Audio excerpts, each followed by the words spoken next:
Hi, I'm going to finish up the last lecture for Focus 4. Hopefully you haven't been looking for it because it's something you have to watch for tomorrow. Camera.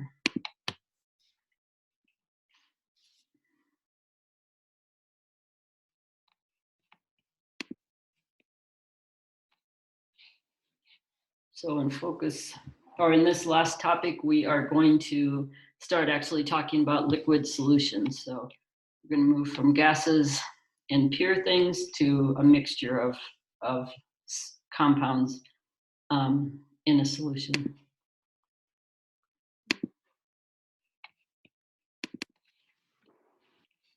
Okay. So once again, I'm assuming you can follow along in your text. So if you can't always read this, you will be able to read it in your text. So our key idea here is that the solvent is going to be based, or the chemical potential of a solvent is based on Raoult's law, and the solute is based on Henry's law. So we'll go back over those. You would have seen Raoult's law in this form in Gen Chem, but we'll go back over that. So just a few things down here in the lower left-hand corner. J is just going to denote a substance in general, so just something. A denotes the solvent, B denotes the solute, and if you see the star, that means that we have a pure substance. So first thing we'll talk about is Raoult's law. So Raoult's law says that the partial pressure, or the vapor pressure above a sample, if it's a mixture, is related to the vapor pressure of pure J by multiplying by the mole fraction of J. So the vapor pressure of J above a solution is equal to what it would be if it was pure J multiplied by the mole fraction. So you can use that equation to do self-test 4D.1. And there shouldn't be any glitches there. So what that means visually is that the pressure goes down of each component. So if you had pure A, the pressure would be here, but it goes down in a linear way based on the mole fraction. And if you had pure B, same thing, it's going to decrease as a linear function based on the mole fraction of B. So when you add them together, the pressure above your sample is just going to be the sum of those two vapor pressures for your different components. So this is going to be true if you have something called an ideal solution. So an ideal solution is similar to a perfect gas, but there's one little difference. So in an ideal solution, down here at the bottom, in an ideal solution, what you're assuming is if you mix A and B, that the interactions of AA and BB are equal to how the interactions of AB are. So maybe you have hydrogen bonding, hydrogen bonding, hydrogen bonding, or you're mixing the components of something to make gasoline, which is just a bunch of hydrocarbons. So you have London dispersion forces, dispersion, dispersion. So when that's true, when you mix things together, they're not really changing the interactions. And so you get this Raoult's law for each component over a large range, so over the entire mole fraction range. So that's slightly different than a perfect gas. A perfect gas, not only are the interactions the same, but they're zero. So if you have two gases and you mix them, when we have that and look at their partial pressures in there, the interactions in pure A and pure B were zero, and then the interactions in A and B are zero. So it's very similar to a perfect gas, just a little bit different. So this is just showing the same concept in that graph. Down here in this graph, we're looking at when things deviate from this ideal behavior. So we have carbon disulfide and propanone, and so their interactions are very different, it appears. And so you get this positive deviation where you have a higher pressure than would be approximated by Raoult's law. And that's usually because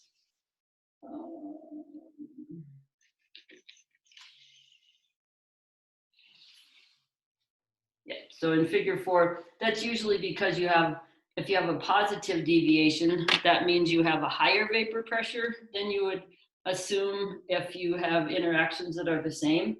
So this means more of the stuff wants to get out of the liquid phase, which generally means that the interactions are less favorable.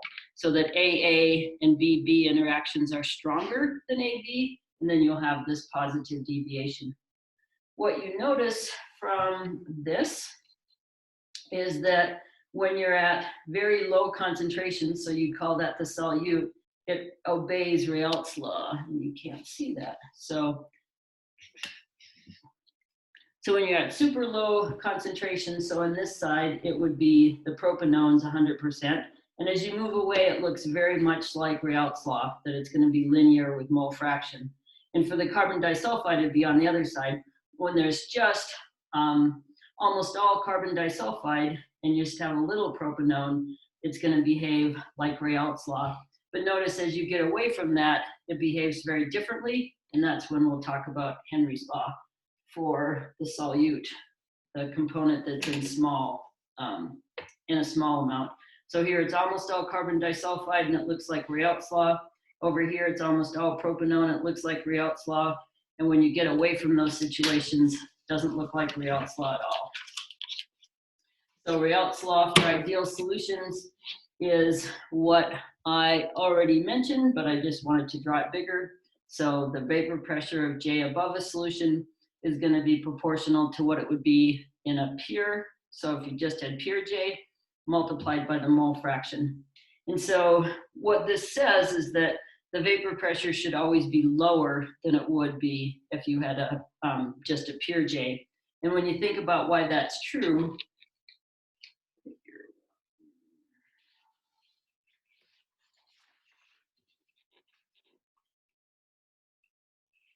figure 1 I've already talked about, right? Let me just make sure.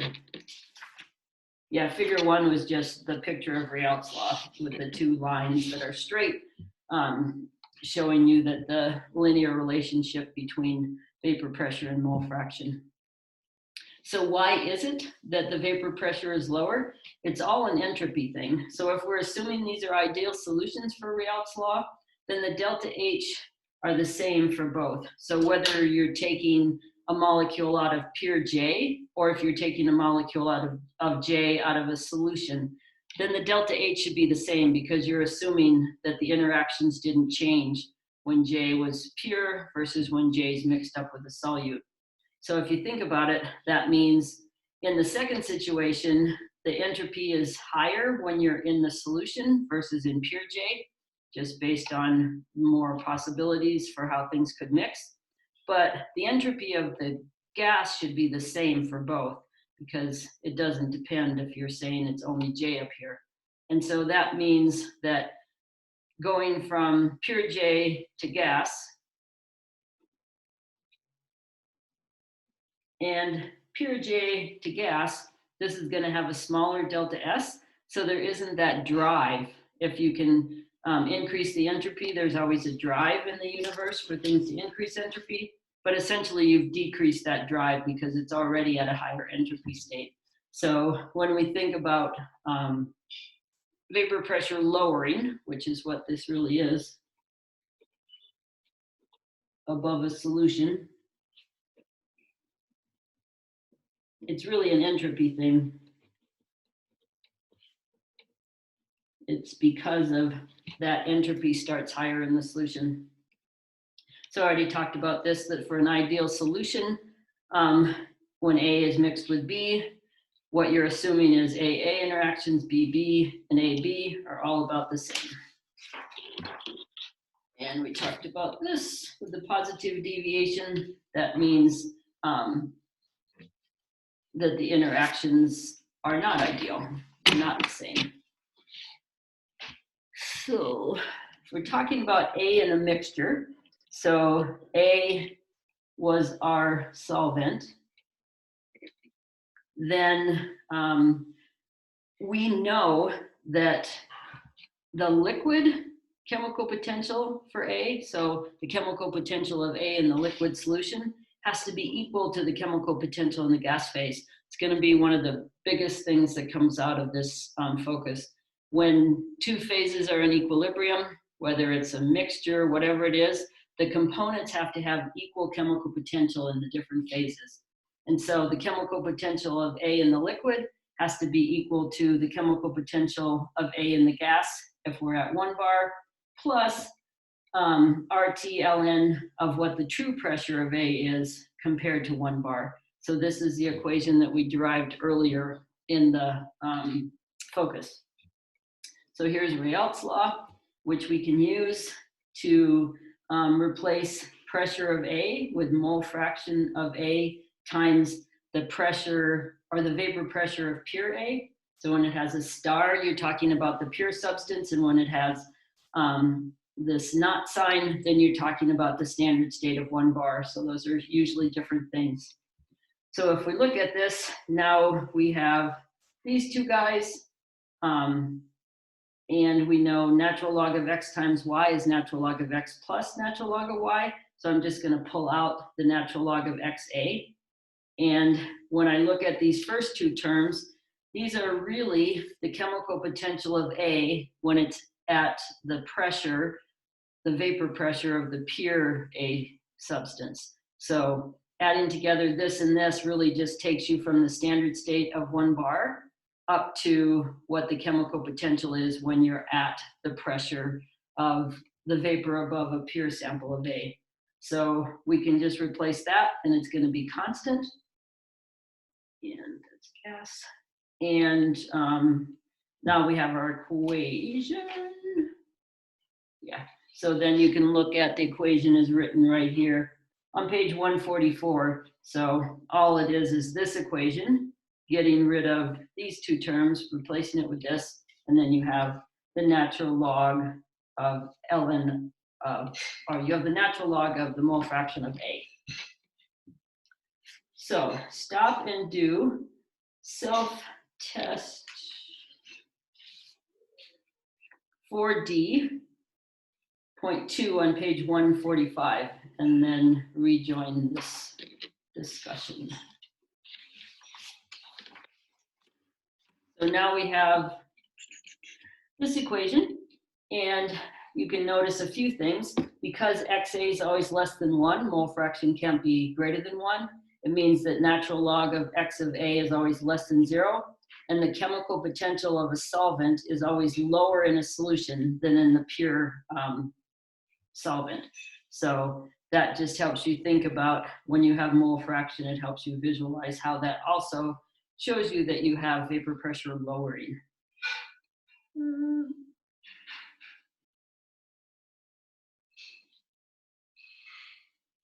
Okay, so this is the derivation I just did. You're going to do that problem. And so when we think about an ideal solution, it's going to be very similar to when we mixed perfect gases. Delta H is going to be 0, not because there aren't any interactions, but because the interactions you're breaking apart in the pure solvent and the pure solute are going to be created again, so they should add up to 0. But delta S will be the same as it was for mixing perfect gases, and delta G will be the same as it was for mixing perfect gases. So those equations will apply because delta H equals 0 for both situations. So those are the equations that I just wrote. They're on page 145 here. Now if we talk about ideal dilute solutions, so for an ideal dilute solution, the vapor pressure, Réalt's law should hold for all ideal solutions. And an ideal dilute solution, Henry laws follow. So this just says that in this case, when this is B on this side, that's A on this side, yeah, that when you're at a high concentration of A, it's going to follow Henry's law. And when you're at a low concentration, it should, well, a low concentration of A means a high concentration of B. That will follow Réalt's law. So this is the vapor pressure of B.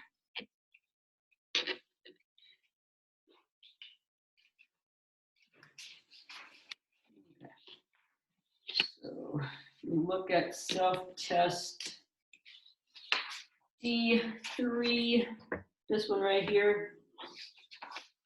All I did was make an Excel graph of pressure versus mole fraction and get the slope, which gave me the Henry's law constant. So what you're really saying is pressure is related to, yeah, the proportionality constant is Henry's law constant. So when you look at the slope of the graph of pressure versus mole fraction, it won't be a straight line, but you can graph that and get the slope, and that will give you this Henry's law constant, which in this case has units of kilopascals in that problem. So there's another Henry's law, which actually I think I'm just gonna, we don't need to worry about the second Henry's law. You probably, maybe not, have used this before. This Henry's law is talking about the concentration of a gas that dissolves into a solution as a function of the pressure of that gas above. So actually, why don't you just not worry about that? That's really not directly related to anything we're going to do with the information in this topic. So you can skip that part. And especially because when I tried the self-test on that part, they don't even have the right units in that self-test. So just skip that whole section on Henry's law when you're talking about the concentration of a gas in a solution.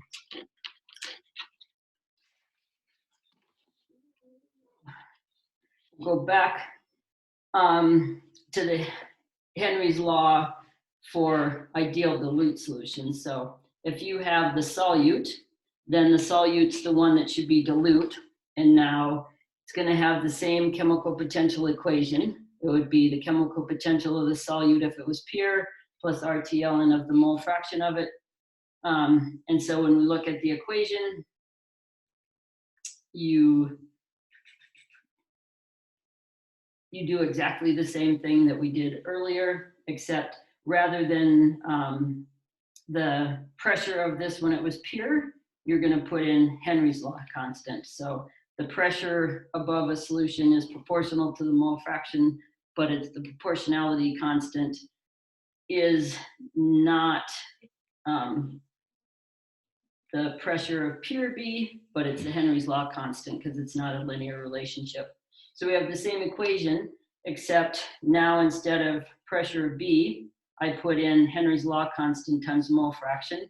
And when you pull these apart, it's not going to change our equation, but they forgot to put the P standard state in there. So this really, which makes sense, has to have the P standard state in here in order for this term to be mu B star. So this is the chemical potential of B if it was pure. And then this is the plus RT ln of mole fraction of B. So it's just this equation up here. So when we're talking about the chemical potential of the solute, there's the equation, there's the derivation I just went through. They should have had a P standard state here. Doesn't really matter, but when you're changing from one pressure to another and you add those two terms together, you're referencing this guy. But it doesn't change how you use their equation. Okay. And now the next part just talks about changing units. So when you think about different energy or different concentration units, you could use something other than mole fraction, essentially because converting from mole fraction to molarity or mole fraction to molality, you really just have some constants out front, whether it's the molar mass or whatever it is, density, as you make those conversions. So you can just change the units if you know that your standard state was using those units. So you could put in concentration of B over the standard state.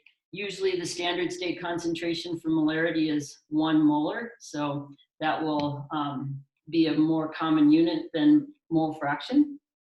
And this just then shows that equation. And then this makes the point that I discussed earlier.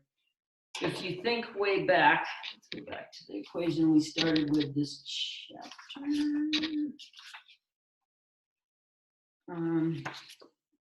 This equation right here, this really comes from assuming gases are ideal, and then you end up with natural log of pressure over your reference pressure.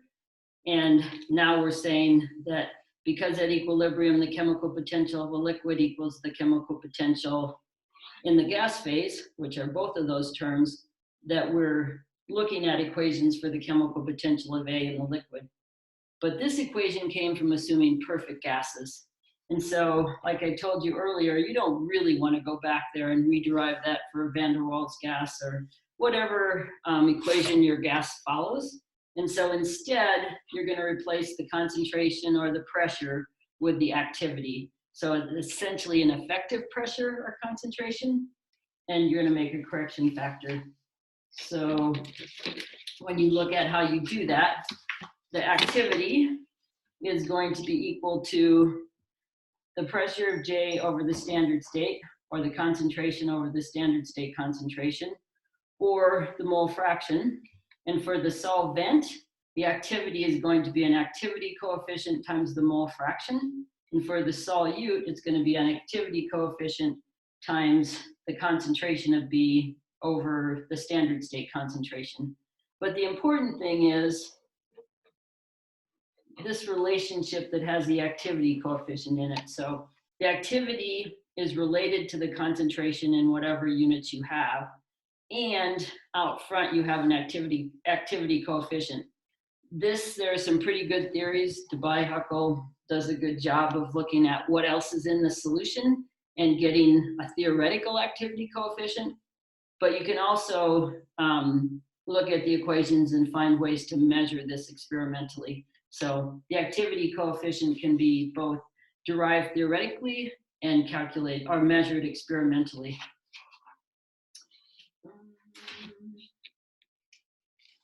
So that's what we were just talking about, real solutions and activities. And that is the entire focus. So skip that part on Henry's law. In the other form, where it deals with gases dissolving in liquids, that really isn't going to be part of taking us to our next focus. The next focus is 5, where we finally look at chemical reactions. So we'll finally look at applying all this to not only did we mix things, but now we're going to allow them to react too.